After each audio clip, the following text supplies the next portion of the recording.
Waktu itu saya gini teman-teman, udah kalian begadang aja, aku tidur, besok aku yang menang. Saya gitu waktu itu. Dia tuh saking kencangnya motornya, tangannya nggak bisa megang waktu. Jadi saya waktu menang finish itu dia udah nggak sanggup ngegas.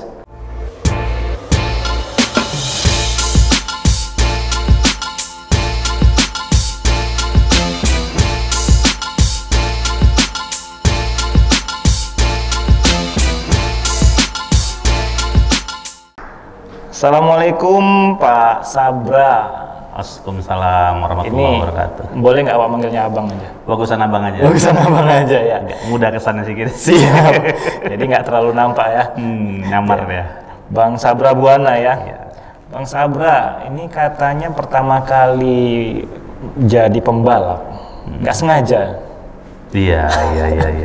Betul. Kok bisa nggak sengaja? Waktu itu yang bikin motor seharusnya untuk teman saya. Untuk teman saya bikin motor, bikin balapan grass track itu. Itu di Siantar, bersama SMA. Grass track di Siantar. Nah, jadi teman saya itu ketahuan bapaknya. Oh, dia diam-diam bikin? Iya, ketahuan bapaknya nggak kasih. Udahlah, kaunya main bun. Ya. Panggilan saya ibu ya. Main. Bapaknya juara 1. Saya juga nggak tahu, orang tua saya nggak tahu juga. Nah, yang bikin penasaran ini, nggak sengaja, tapi kok bisa juara? Ini berarti kan udah latihan dan udah memang latihan. Jadi waktu SMA kan kita nggak didukung, waktu kecil nggak didukung orang tua di balap. Tapi abang saya yang paling tua itu dia hobi beli majalah, waktu itu mobil motor namanya. Majalah mobil. Jadi di situ saya mulai teracuni, sering nonton motocross, sering apa, jadi obsesinya ke situ sih. Tuh di kebon lu SMP ada mobil dinas motor dinas orang tua kan, Honda Win ya. Kita mutar-mutar di halaman gitu sama teman-teman saya gitu. Itu sih sebenarnya basicnya. Jadi memang memang udah punya tertarik duluan dulunya. Iya, tertarik duluan. Balap. Waktu tahun 90-an dunia balap kita gimana dulu Bang? Kalau saya bilang itu generasi pertama balapan yang semi profesional ya, awalnya itu. Karena waktu itu balapan setahun cuma 3 kali, setahun 4 kali. Di Sumut? Di Sumatera Utara.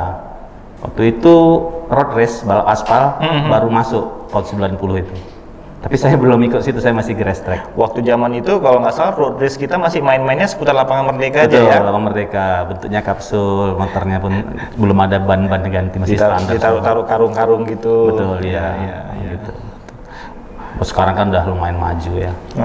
Memang habis itu tahun 92, 93 industri otomotif kan udah mulai naik tuh. Kita juga udah mulai maju segala macam. Beberapa merek sepeda motor bikin event. Jadi terjadi persaingan tadi, jadi banyak anak-anak muda yang direkrut kan sama itu. Jadi waktu pertama kali itu belum ada sponsor lah ya? Belum ada sponsor, belum atur teman-teman satu kelas itu. Jadi merek-merek sepeda motor pun belum nengok dulu ke Sumut ya? Belum dipandang ya? Belum dipandang. Jadi waktu tahun itu ada satu merek, dia bikin promo, membuat pelatihan. Dia siapin motor, dia buat pelatihan gitu. Jadi sepupu saya ada, ikut deh yuk, ikut gitu. Terus sepupu saya ini lebih jago dia. Dia kawal saya, jadi saya yang ke-1, dia yang kedua.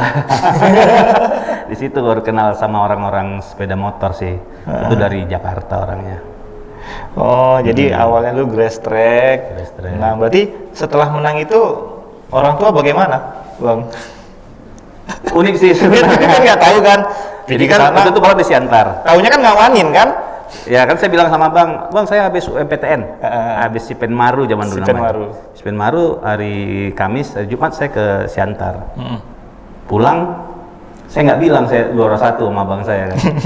Pokoknya di koran masuk, juara gini-gini. Waktu itu saat merek sepeda motornya buat juara, selamat pada sang juara. Ada nama saya di situ. Iyalah, nama sama foto lah megang piala kan? Masih nama aja kan, karena kelasnya kelas pemula. Oh, pemula. Begitu koran masuk, saya keluar, saya cari spidol, saya tutup nama saya. Di rumah? Iya di rumah. Tutup. Terus abang saya tahu, ini kau balap ya? Udah jangan tahu-tahu ayah lah, diam-diam aja kata abang saya yang paling tua. Seminggu kemudian saya dipanggil sama promosinya merek yang saya pakai. Merek saya pakai itu merek Honda nih ya, merek Honda itu. Waktu itu event-event Yamaha. Jadi waktu itu Honda, jadi dia bilang, datanglah gitu. Saya boleh nggak minta foto, saya masukin iklan, nanti saya kasih fee lah. Anak umur 17 tahun nih kasih fee kan. Mau pak, beliin saya sarung tangan. Masih ingat waktu itu berapa bang fee-nya? 500.000. Wih, Banyak waktu itu. Tahun 90 500.000. Iya, 500.000. Udah berasa artis. Jadi ya? saya beli sarung tangan, saya beli celana balap. Waktu itu udah pasti dapat itu. Iyalah. Begitu masuk foto, keluarnya hari Senin itu. Selamat juara Sabra Buana gitu kan, gini, Honda menang gitu. Ayah saya hari Senin, ayah saya kerja di perkebunan. Senin datang, Minggu datang, Senin pulang. Waktu itu di Kisaran. Ya, kebun di Kisaran. Jadi pas dia sore main tenis, dibilang sama teman kerjanya, Pak, tadi Dek Buana juara ya semalam? Enggak, Dek Buana aja lah sama saya semalam jalan gini. Ditengok kan korannya. Ayah saya langsung ke Medan. Langsung dia. Langsung ke Medan kan? Saya waktu itu ikut itu apa namanya bimbingan supaya masuk kuliah itu kan? Nah, bimbingan. Pulang ada mobil. Dulu di Medan. Iya. Bima enggak? Iya. Bimbingan legendaris itu. Dr. Valentino. Robert Valentino. Iya kan di Mataram ya kan. Nah, jadi pulang, ada mobil ayah balik lagi. Udah dia diam-diam. Terus bilang habis di rumah kebiasaan habis sholat maghrib makan. Langsung ayah buka. Ayah boleh kau balap, tapi ayah nggak mau dukung katanya. Ayah kasih izin tapi nggak dukung. Pokoknya sebelumnya asal abang saya udah dimarahin. Kenapa dibiarin adik begitu gini-gini? Abang saya bilang daripada dia ngebuat balap liar. Iyalah.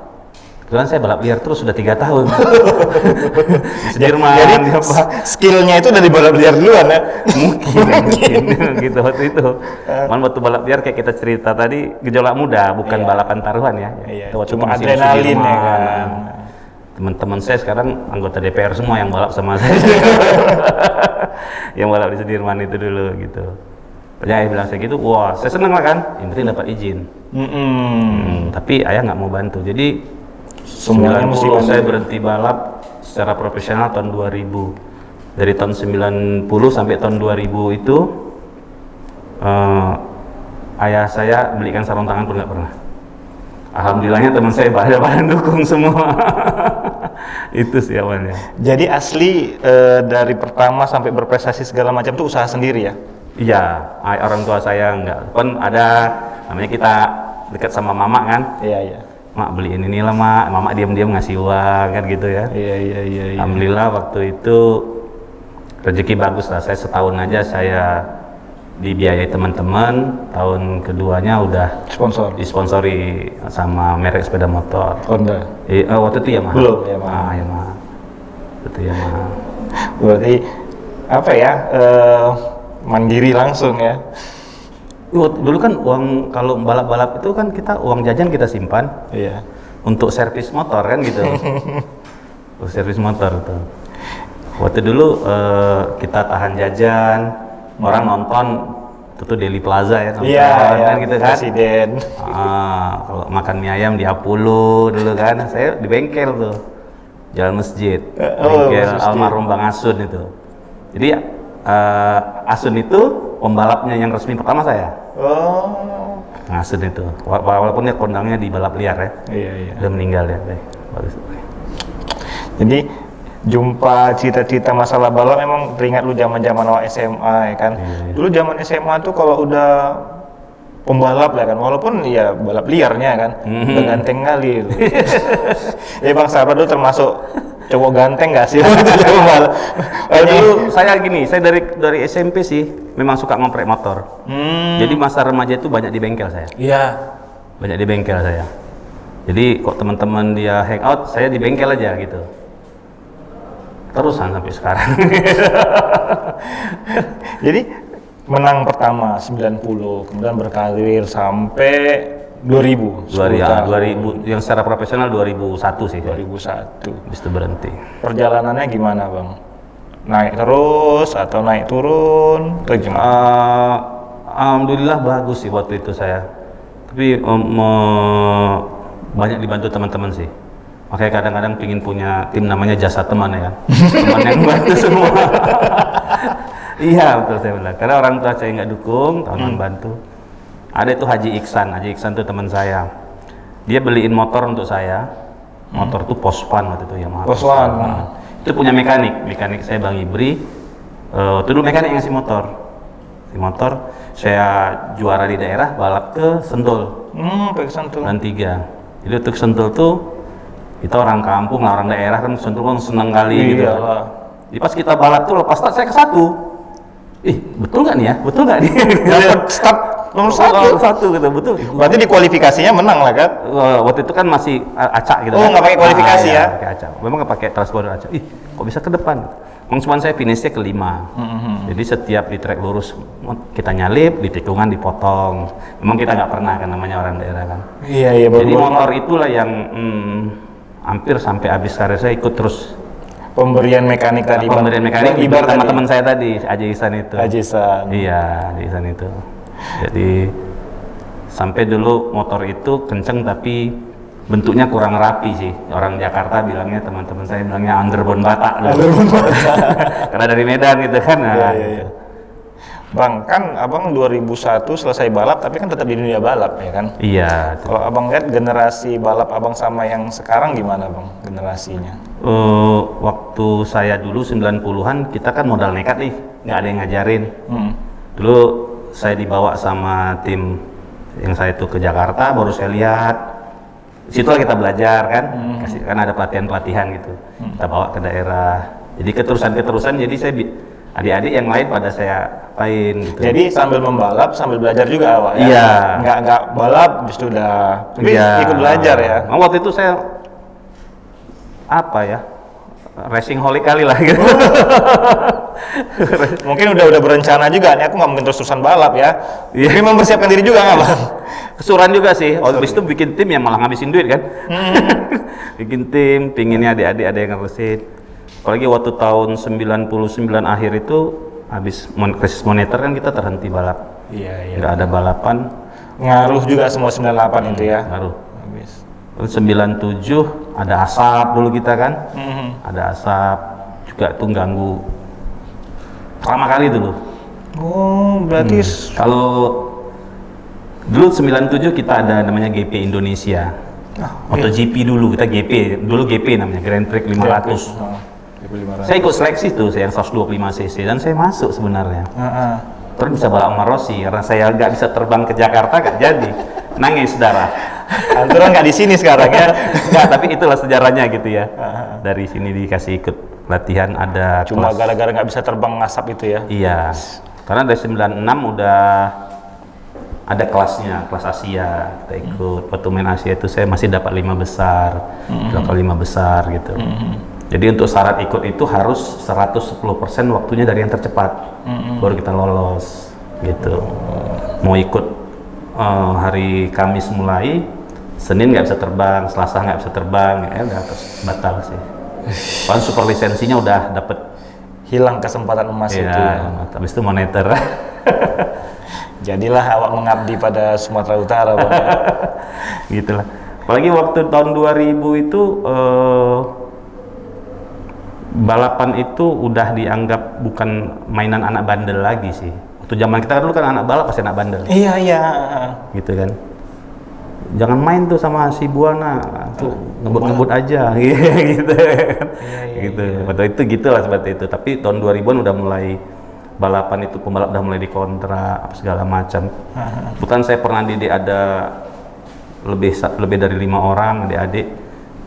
Tahun 2000 tuh pas balapan mereka yang juara 1, 2, 3, 4, 5. Jadi kadang mereka udah naik ke senior, saya masih balap kan. Saingan saya kan adik-adik yang saya didik ya. Jadi situ yang udah nggak greget lagi. Berhentilah, malu juga gitu lah waktu itu. Iya. Itulah malu juga. Berhenti secara profesionalnya di situ. Ngasih jalan lah untuk yang lebih muda. Bisa dibilang gitu ya Pak Bang ya? Bukan ngasih jalan sih, sebenarnya gregetnya nggak dapat lagi gitu cerisnya. Kan balapannya enaknya start. Iya. Si Anu tuh jagoannya tuh si Anu gitu kan. Adrenalin situ. Begitu yang waktu itu yang sering menang itu adik-adik yang kita didik, yang kita latih sama-sama, hilang gregetnya. Terus generasi itu generasi yang saya bilang kemarin itu generasi paling banyak terkontaminasi narkoba waktu itu. Iya. Gitu. Padahal kan kita cerita kemarin pembalap waktu itu ya banyak yang kena narkoba. Padahal kalau kita tahu sekarang sebenarnya aktivitas positif, olahraga itu kan harusnya juga bisa bebas dari narkoba ya. Harus, karena kalau begitu dia nggak, sekarang kan atlet kan, begitu dia nggak sehat, pasti dia kalah bersaing. Apalagi sekarang adik-adik memang betul-betul jadi seorang atlet, setiap hari harus latihan tubuh yang bagus, stamina, latihan. Kalau enggak pasti ketinggalan sama yang lain. Karena udah betul-betul harus hidup atlet. Sekarang udah umur 14, udah pinter-pinter kan, udah jago-jago dah dari usia dini. Udah mulai di apa kan. Nah, ini kan kita Pak Kepala kita Pak Petrus Golose itu mengajak nih semua elemen masyarakat, ayo kita sama-sama war on drugs, ya kan? Iya. Perang terhadap narkoba. Nih, abang nih kan, kalau kita bilang orang lapangan ya, orang berkecimpung. Kalau abang lihat waktu abang dulu pertama nih berkecimpung tuh, apa memang separah itu atau gimana, bang? Waktu zaman saya kan masih paling apa aja tuh ganja ya. Oh, ganja masih. Ganja. Di 90-an ya? 90-an ganja sama orang bilang apa ya? Bukan obat apa? Obat penenang ya. Kalau dulu bilangnya orang kurta ya. Kurta. Bilangnya kurta ya, nah, gitu. Jadi dulu di antara kawan-kawan yang balap, saingan saya itu mereka kurang prepare ke kesehatan sih. Karena mungkin waktu itu balapan itu bukan olahraga, dibilang olahraga, cuma adu nyali. Waktu itu saya kebetulan dari keluarga basicnya olahraga, jadi memang dari kecil udah ngerti jaga badan ya? Udah, dulu kan dari kecil disuruh jadi pemain bola, udah remaja suruh jadi pemain tenis, SMA nggak balap-balap kan, makanya ketinggalan semua kan gitu. Berarti visi keluarganya udah olahraga ya? Ya, kebetulan waktu itu gitu. Jadi waktu itu saya gini teman-teman, udah kalian begadang aja, aku tidur, besok aku yang menang. Saya gitu waktu itu. Jadi ada cerita saya balapan karena motor yang pihak lawan ini dari Jawa, waktu itu kan Jawa lagi tim kuat ya. Iya. Dia tuh saking kencangnya motornya tangannya nggak bisa megang waktu. Jadi saya waktu menang finish itu dia udah nggak sanggup ngegas. Gitu kan. Jadi saya ya lewat aja. Satu gitu. Waktu itu saya gitu. Makanya waktu tahun 2000 awal, biar aja deh orang-orang itu dugem sama biar aja. Kau yang menang kalau kau jaga, saya bilang. Iya. Tapi dari 6 yang saya latih tadi cuma 2 yang nggak narkoba, 4 ini narkoba. Malah yang 4 nih yang paling pinter-pinter dalam marhum pula. Padahal kalau dia tidak pakai narkoba, mungkin kayak Bang Sabra mungkin sekarang. Lebih, pasti lebih. Pasti ya. Waktu itu dia kebetulan orang tuanya pun saya kenal. Jadi saya berhenti, saya kasih motor saya sama dia gitu. Juara, dapat motor segala macam. Jadi ada satu waktu habis lebaran, saya duduk di pinggir jalan di bengkel di rumah teman saya. Dia lewat dalam keadaan mabuk. Situ saya kesel dia. Aduh, aku ngabisin duit untuk ini, saya bilang gitu kan. Gak saya kasih dia. Udah, kamu nggak usah balap lagi, saya bilang. Waktu itu saya bilang, abang nggak ada duit lagi, saya bilang. Tapi saya kasihan dia nggak balap. Saya arahkan dia ke tim pabrikan, malah timnya di sini, tim profesional. Cuman bertahan 2 tahun karena habis itu kan badannya drop, tingkah lakunya juga nggak bagus, terlibat 3-0 ya kan, terlibat jambret, kriminal ya? Iya, kriminal karena itu tadi. Sayang itu. Padahal seharusnya saja udah ada abang lah ya yang invest uang sama dia, terus dia juga punya kemampuan. Cuma mungkin nggak tahu lah kita alasan apa dia sampai pakai narkoba, hilang semuanya. Iya, padahal dia tuh datang ke rumah saya dulu waktu SMP. Dia datang sama teman-temannya. Dia bilang, "Bang, ngajarin aku balap, Bang." Padahal awalnya dia bagus ya? Iya, semangat ya. Jadi waktu itu yang saya ajarin 3 nih yang jago nih. 3 jago nih, 1 yang nggak narkoba, yang agak bertahan lama sedikit. Yang ini sayang. Ya padahal bisa hidup kan, waktu zaman itu udah dikontrak. Iya. Dapat uang kontrak sampai 15 juta. 15 juta tahun 2000 tuh wih, besar. Sekarang aja masih besar, apalagi dulu 2000. Iya, sekarang kan udah sampai 100 juta kontrak pembalap. Iya, itulah. Kalau yang lokal Sumatera Utara di antara 80-an, 60 gitu kan, kalau yang udah main nasional. Iya. Jadi memang bisa jadi pekerjaan. Harusnya kita pelajaran mungkin kita bisa lebih menghargai apa yang ada sekarang ya. Iya. Tapi saya nggak tahu ya, mungkin waktu itu dia bagus lingkungan kali ya. Karena waktu itu kan kalau menang balap langsung diajak apa namanya? After party. Partinya itu. Awal mulanya mungkin kan race party. Mungkin malam sang juaranya dibayarin sama donatur kan, mungkin keenaan nanti berikutnya mungkin gitu ya. Itu Putau ya tahun 2000. Putau parah ya. Kejam. Badan rusak, otak rusak. Kejam itu. Itu tim serbu kami bilang tuh. 1000 bang, 1000 kan. Datangnya 1000 kan. Tim serbu itu. Itu tahun kelam itu. Generasi tahun 2000. Kehilangan banyak pembalap potensial harusnya ya.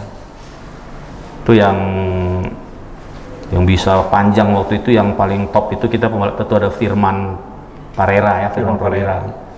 Itu dia yang bisa sampai ke Asia, juara Asia 2004, bisa hidup dari kontraknya gede, lama kan, dapat PON lagi medali waktu itu. Tapi yang 3-4 orang tadi kayak nggak ikut lah, padahal bakatnya bagus-bagus sebenarnya. Jadi kadang ada juga yang masih ngomong buat tenaga, buat jadi semangat, nggak betul juga itu ya kan Bang? Pasti tidak betul kan, pasti tidak betul. Cuman kan setelah dia kena jadi betul. Jadi si teman adik kita tadi itu gitu dia. Jadi waktu dia udah terkena, udah edik ya, apa itu udah candu sama Putau itu, ya disuruh lari sore sama timnya, lari sore. Jadi begitu mau balapan dia pasti ke belakang dulu. Itu baru, malah teman saya ada itu yang dari Riau gara-gara itu meninggal dunia. Karena balapannya jadi nggak kontrol kan, berani juga karena gawat sih memang waktu itu. Nah sekarang kan abang mulai kapan punya tim balap bang? Mulai kapan buat tim balap sendiri? Tahun 2000 tepatnya. Berhenti langsung buat tim balap? Iya, jadi buat tim balap. Sebelumnya masih balap udah buat tim. Oh, udah buat. Saya sama teman-teman ada Dudit, ada apa teman-teman yang yuk kita kumpul-kumpul yuk buat makanya namanya kita karena kita rame-rame kan. Anturan mau jasa teman nggak? Iya, jasa teman. Rame-rame gitu kan? Rame-rame kita apain? Dapatlah. Kalau nggak salah bang ya, dulu stikernya itu KTA 2 gitu ya? Iya kan? KTA 2 Racing dulu stikernya. Waktu itu sering sih ada lewat tuh anak-anak remaja cuman, minta stiker bang, minta stiker. Waktu itu iya malah, bang stiker aku dikupe katanya, dikupas kalau bahasa orang, dikupe bang, lagi gitu. Taruh di BK ya waktu zaman itu. Iya karena memang dulu kan zaman awal SMA kan, kalau dulu kan yang bawa mobil masih jarang, masih banyak bawa kereta. Kok kereta di parkiran itu udah ada kita racing tuh udah ganteng kan, udah anak balap kali gitu. Zaman itu ya, zaman itu saking populernya tim abang. Itu ya. Dari tahun 2006 saya coba main ke Jurnas, karena waktu itu niatnya kita didik adik-adik bisa bawa ke level ke Jurnas. Itu kita ikut 2006, 2007. Kan monitor juga waktu itu kan, agak lesu, 2008 turun sedikit. Terus saya stop karena teman-teman yang dukung juga lagi usahanya lagi, saya stop. 2009 baru ikut lagi sama Honda waktu itu. Honda, terus kita ada kerjasama tahun 2010 sampai sekarang. Di Honda kita racing ya? Ada kita itu 2011 mulainya, tapi main ke Jurnasnya 2013. 2013. Dan sekarang itu industri olahraga lah kita bilang kan, itu sudah lebih sudah bisa lebih menfilter kalau yang masuk tuh kok harus betul-betul bersih narkoba, udah bisa sekarang ya. Makanya saya selalu bilang sama teman-teman di Sumatera Utara, sama teman-teman yang di Medan, abang udah punya tim nih, Jurnas. Kalau kalian jago, balap sama bang, saya gituin. Kan beberapa anak-anak teman saya yang ikut sama kita tamu kita main ke level lebih nasional. Dengan dia juara, jadi dia ditarik sama tim yang lebih besar lagi gitu. Banyak sih. Dan sekarang itu tadi iklimnya itu udah lebih bisa menjaga pembalapnya ya supaya nggak kena narkoba. Saya rasa 99% pembalap bersih. Kalau sekarang ini. Karena balapannya ada 14 tahun ke bawah, 16 tahun ke bawah, 20 tahun ke bawah, baru 20 tahun ke atas. Jadi memang dari mulai usia dini. Malah ini ini udah mulai dari 12 tahun. 12 tahun ke bawah. Mungkin yang minimoto yang kecil tuh. Gibi istilahnya itu. Kita di Sumatera Utara kemarin saya udah mau mulai sih. Itu yang kalau kayak gitu berapa cc? 50 cc? 50 cc. Udah memulai kita di sirkuit ini mau kita buat 2019 kebetulan saya udah dapat sponsornya. Ada teman kita yang murah rezekinya, bang buat ini bang, dari aku ini 10 motor nanti abang operasional cari sendiri lah gimana. Pandemi. Berhenti. Tahan semua, pending. Hold. Hold. Itulah dia. Jadi kan kita punya bakat, kita punya kemampuan, salurkan ke jalan yang pas ya. Iya. Kalau memang hobinya balap, jangan di jalan. Dulu tahun 2003, ada orang tua datang, bang, anak aku ini ajarin balap, nggak ikut balap nggak apa-apa, yang penting jangan narkoba. Jadi malah ini, maaf ya saya bilang, daripada beli sabu bagus beli ban untuk latihan, malah gitu waktu itu saya. Mungkin kita juga bisa bukan melulu yang make ditangkap atau yang jual diusir, jangan cuma ke situ ya.